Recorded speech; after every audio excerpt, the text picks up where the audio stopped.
Hello friends, कैसे हैं आप सब। I hope you all are very well. प्यारे दोस्तों, अभी मैंने एलएलबी का प्लेलिस्ट और एलएलबी की वीडियो सब कुछ आपके साथ शेयर किए थे। और बेसिकली जो ये सिलेबस जारी हुआ है इसमें मोटा मोटी बात की गई है। तो क्या हुआ है कि बहुत लोगों को ये समझ में नहीं आया, बोझिल लग रहा है। अब इसको मैं आसान भाषा में समझा रहा हूँ, बस 5 मिनट दो, आपको क्लियर हो जाएगा। और इस वीडियो के लास्ट में मैं आपको बुक भी बताऊंगा कि घर बैठे अगर फ्री में भी आप तैयारी करना चाहते हो तो कौन कौन से बुक से कर सकते हो। ठीक है।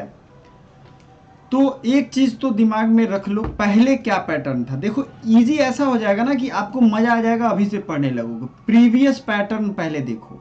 ठीक है, घबराना नहीं है। प्रीवियस पैटर्न की मैं बात कर रहा हूं, प्रीवियस। ठीक है, प्रीवियस क्या था पैटर्न, उसमें लॉ के एग्जाम की मैं बात कर रहा हूं।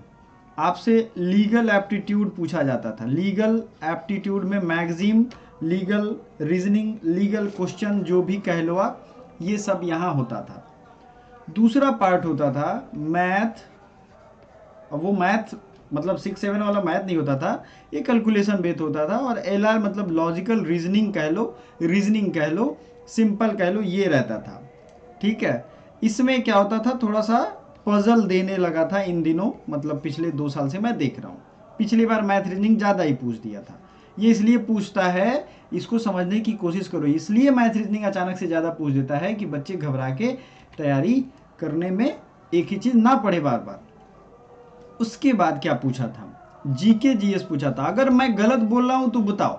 मैंने पिछले 5 से 6 साल के क्वेश्चन पेपर सॉल्व किए हैं। अगर मैं जो ये बात नहीं मैं जो बात ये बता रहा हूं नहीं मिलता है वहां, तब आप मुझे कमेंट करके बताओ। जीके जीएस पूछता था। और क्या पूछता था, आपसे एक लैंग्वेज बोलता था। एलएलबी में 20 मार्क्स का 20 क्वेश्चन रहता था, और बीए एलएलबी में कितना रहता था, 30 क्वेश्चन रहता था। ऐसा ही कुछ रहता था। आपको अच्छे से अगर आपने प्रीवियस ईयर, चूंकि मेरा प्लेलिस्ट है उसमें अगर आपने देखा होगा तो आपको ये पता होगा। अब बच्चों को क्या हो गया है, क्योंकि देखो हुआ ये है कि ये एक रिवोल्यूशनरी रिफॉर्म है। ध्यान से समझो, यही चीज पूछा जाता था। अगर इसमें कुछ छूट रहा है तो कमेंट करके बताओ। बच्चों को ये लग रहा है कि अब जो ये सिलेबस दिया गया ये पता नहीं क्या दिया गया। और सही पूछो तो मैंने भी पहली बार पढ़ा तो मुझे यही लगा। लेकिन अब इसको थोड़ा आसान करके समझो मेरे भाई। देखो, सेक्शन ए, अब ये कितना सेक्शन दिया है ये एलएलबी वाले प्लीज ध्यान मत दें। इसके बाद हम बीए आर्ट्स का भी लेकर के आएंगे, सबका अलग अलग सुलझा हुआ लेकर के आएंगे। इसके चक्कर में दिमाग खपाने का कोई फायदा नहीं है कि ये कितने इसमें लैंग्वेज हैं, आपके ये काम का नहीं है। और तो आप इस पे दिमाग ही मत लगाओ। 19 लैंग्वेज कोर्स जिसको करना है उसके लिए है। तो मैं एकदम से, देखो क्लैरिटी रहता है ना तो तैयारी अच्छे से होती है, ये मैं जान रहा हूँ बात। तो आपको क्या करना है, ये 13 लैंग्वेज है। ये इसलिए दिया गया है कि बच्चा मातृभाषा में भी पास होकर के एग्जाम दे सके। देखो, नेशनल एजुकेशन पॉलिसी जो आई थी ना, उसमें ये कहा गया पार्लियामेंट में कि अगर कोई मातृभाषा में भी इंजीनियरिंग करना चाहता है, लॉ पढ़ना चाहता है, तो वो पढ़ाए। अब वो भगवान जाने कैसे सिलेबस आगे कोर्स में कैसे डिसाइड करेंगे, लेकिन यहाँ वो एग्जाम ले रहे हैं। ठीक है। अब समझो इस बात को, गहराई को, कि कुछ नहीं बदला है, 1 इंच सिलेबस नहीं बदला है। आपको अभी पूरा यकीन हो जाएगा। अब ये सेक्शन 1A में 13 सब्जेक्ट रहेगा, जिसमें क्वेश्चन क्या होगा, 40 क्वेश्चन करना है। पहले कितना करना था जी, पहले आपको करना था 20 क्वेश्चन। मैं झूठ बोल रहा हूं तो बताओ, पहले आपको कितना क्वेश्चन था। सेक्शन 1A एकदम कॉपी पे नोट कर लो, अभी मैं 1 मिनट रुक जाता हूं। पहले करना था 20 क्वेश्चन, अब आपको कितना करना है, 40 करना है। तो ये बढ़ के हो गया 40। कोई किसी को दिक्कत नहीं है। तो इसमें सिलेबस में हमें तो नहीं लग रहा है कि कुछ चेंज आया इस पार्ट में। मतलब लैंग्वेज वाला आपका पार्ट वही रह गया। इसमें कुछ अच्छा ये हो गया है कि जो बच्चे मराठी है ना, संस्कृत, बहुत चीज़ें आ गई हैं उसमें, बहुत लैंग्वेज, उसमें से कोई भी ले सकता है। पहले क्या था, हिंदी या इंग्लिश, दोनों का प्लेलिस्ट मौजूद है। देख के तैयारी कर लो, आगे भी वीडियो आएगा। चलो, एक कंफ्यूजन दूर हुआ।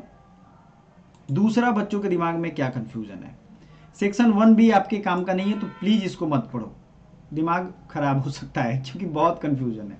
सेक्शन 2 में जो है वो डोमेन है। इसमें 27 डोमेन स्पेसिफिक सब्जेक्ट हैं। इसमें अब यहां क्या कंफ्यूजन क्रिएट कर रहा है कि मैक्सिमम 6 डोमेन स्पेसिफिक ले सकते हो, लेकिन आप क्यों लोगे 6। अगर आपको सिर्फ लॉ का देना है तो आप डोमेन स्पेसिफिक वाले सिलेबस में जाओ। यहाँ क्या लिखा है 13 नंबर पे लीगल स्टडीज, यही आपके काम का है, तो आपको क्या लेना है, यही लेना है।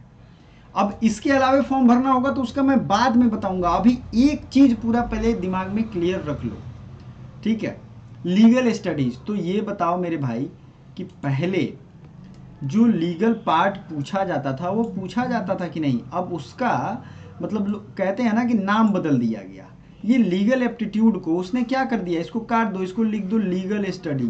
कोई फर्क पड़ेगा क्या आपको, कोई फर्क नहीं पड़ेगा, थोड़ा सा और अच्छा दिख रहा है, नाम बदल दिया उसने। अब आप समझ गए कि दो चीज सिलेबस आपका मिल गया, पहले भी यही था और अभी भी यही है। देखो समझो इस बात को, फिर अचानक से आप घबराओगे नहीं। हो गया ये भी डोमेन स्पेसिफिक वाला भी कहानी खत्म, ठीक है। अब आता है तीसरा पार्ट, तो तीसरा पार्ट के लिए हमको यहां देखना पड़ेगा, सॉरी देखो सेक्शन 3 है, ये सेक्शन है, इस सेक्शन में तीसरे में 60 क्वेश्चन आएंगे जो कि जनरल नॉलेज के होंगे, जीके के होंगे, है ना, करंट अफेयर्स होगा, general mental ability, numerical ability, ये क्या कुछ नहीं है, जो पहले आता था मैथ वही है। क्वांटिटेटिव रीजनिंग क्या है, क्वांट सेक्शन रीजनिंग में ये भी मैथ और रीजनिंग का मिक्सचर होता है। यहाँ लिख भी रहा है simple application of mathematical concept, arithmetic, algebra, geometry, इनका कॉन्सेप्ट वो यूज करेंगे, ठीक है, और कुछ नहीं। अगला देखते हैं, ठीक है, ये ग्रेड 8 तक पूछा जाएगा, लॉजिकल एंड एनालिटिकल रीजनिंग। तो ये चीजें मैंने यहाँ लिखी हैं कि नहीं लिखी हैं, आप मुझे बताओ। लॉजिकल और एनालिटिकल रीजनिंग मैंने यहाँ लिखी है कि नहीं लिखी है। पहले भी ये चीज था, LR एंड M मैथ को हमने ऐसे लिख दिया, अभी भी था। पहले भी आपको पता होना चाहिए अप्रोक्स 60 क्वेश्चन पूछे जाते थे, अप्रोक्स जीके जीएस, और जो करंट अफेयर्स 15-15, 20-20 पूछा गया है। 2020 की मैं बात कर रहा हूँ, 18 क्वेश्चन पूछ दिए गए थे बहुत सारे कोर्सेज में, 15-20, तो ये सब मिलके 60। देखो पहले का पैटर्न समझो और अच्छे से समझो, और अच्छे से समझो, कंफ्यूजन दूर करो। पहले भी यही रहता था, 60 जीके जीएस, 20 से 30 मैथ रीजनिंग, M लिख देता हूँ मैं, LR लिख देता हूँ समझने के लिए, और क्या रहता था, 20 क्वेश्चन रहता था आपका क्या, लैंग्वेज, हिंदी या इंग्लिश रहता था, अब थोड़ा ज़्यादा दे दिया है। और आपका लीगल एप्टीट्यूड रहता था 30 से 40, जो भी घट गया बच गया 120 में से 30 से 40 ये दे देता था। क्वेश्चन कितने रहते थे, 120 और 360 नंबर के, अब जोड़ो 60, 20 80 और 20 100, अब 20 बच गया तो 20 ही दे देता था लीगल रीजनिंग। अगर जीके जीएस में 50 कर दिया तो लीगल रीजनिंग 30 कर दिया, या इसको मैथ रीजनिंग को बढ़ा दिया 35 कर दिया किसी किसी साल, क्योंकि देखो कट ऑफ बढ़ने की वजह से ये करना पड़ता है मेरे भाई, ये आप लोग समझो, ठीक है। इसलिए मैंने इसको तोड़ दिया है, क्योंकि मैं कई बार बच्चों को देख रहा हूँ काफ़ी परेशान है, निराश हैं, उन्हें समझ ही नहीं आ रहा है, उन्हें लग रहा है सिलेबस दूसरा हो गया है। आपको 2-3 बातों का खास ध्यान रखना है। सेक्शन 3 से आपका मतलब है, क्योंकि ये लिया जाएगा।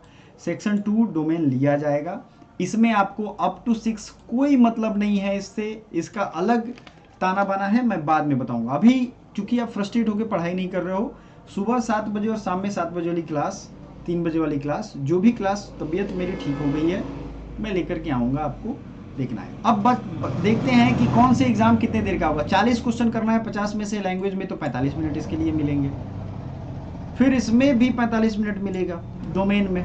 अब लीगल स्टडीज के लिए 45 मिनट काफ़ी है, पहले भी 30 क्वेश्चन आते थे, अब 40 पूछेगा, क्या दिक्कत है यार, ज़्यादा क्वेश्चन रहेगा तो ज़्यादा मार्क्स आने का संभावना रहेगा, सिलेबस तो वही रहेगा ना।